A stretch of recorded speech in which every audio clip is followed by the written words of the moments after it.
Hello and welcome to today's podcast episode.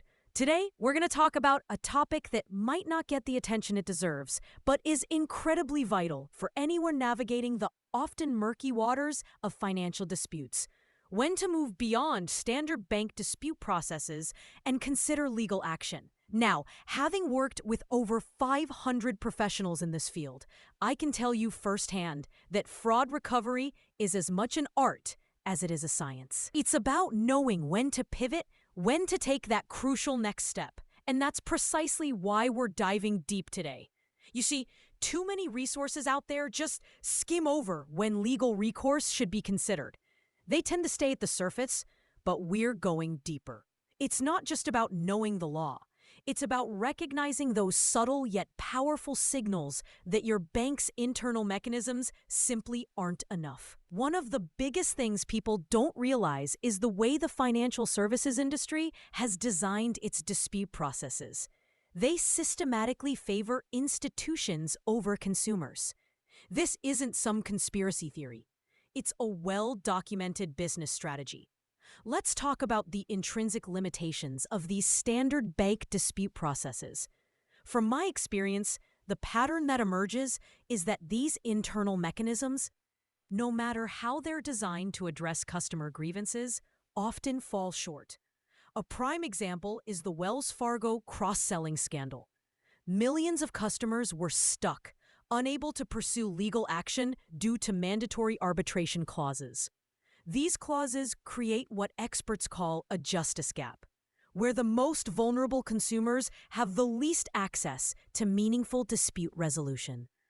And here's an insider secret that could change your approach. Banks often build delays and complexity into their internal processes. They know most consumers will simply give up after one or two rejections. In fact, the American Bankers Association's own internal training materials, which have come to light through litigation, show that customer service reps are trained to discourage escalation through something they call resolution fatigue. So, when does fraud escalate to the point where legal action becomes necessary? Well, it becomes an absolute imperative when fraud is systemic or large-scale. The latest data shows us that banks aren't always the first and last line of defense. When fraud impacts a significant number of people or involves substantial misconduct, legal recourse is glaringly needed. The Consumer Financial Protection Bureau, for example, has recovered over $19.7 billion in consumer relief since 2011. Just in 2023, they ordered financial institutions to pay more than $3 billion in relief, showcasing the power of legal pressure when applied correctly. Understanding when your individual grievance is part of a larger systemic problem is what separates top performers in fraud recovery from the rest. Think about this. Between 2019 and 2023, financial fraud complaints rose by 87%. Yet, successful recoveries through bank processes decreased by 23%. That inverse relationship highlights the growing sophistication of fraudulent schemes and the inadequacy of traditional dispute mechanisms. So, how can you determine when it's time to pursue legal action?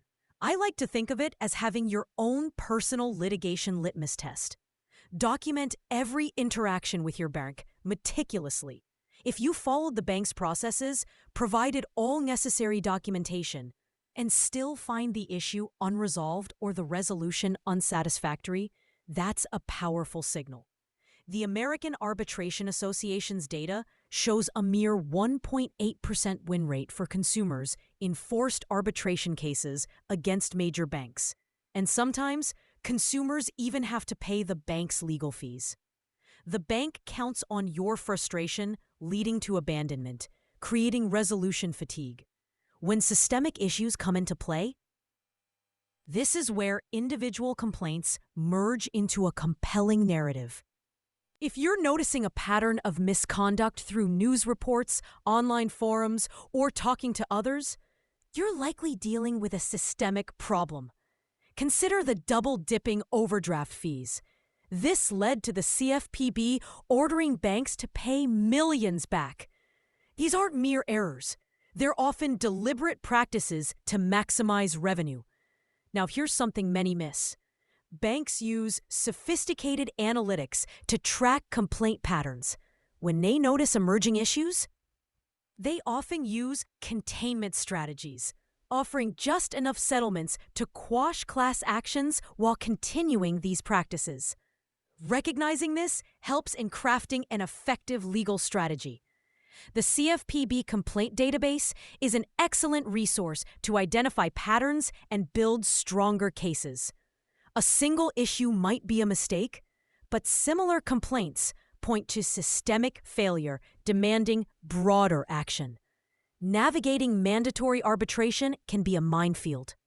Many financial contracts include these clauses, which restrict your ability to pursue legal action. This means you're often forced into arbitration, where, as I mentioned, the odds are not in your favor.